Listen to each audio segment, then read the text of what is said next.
Hello mga ka-fishy!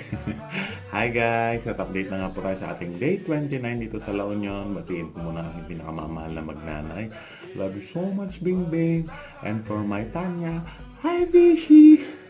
Sa mga masugid na nagtiris at nagtsatsaga para manood po sa atin, maraming salamat po sa inyo.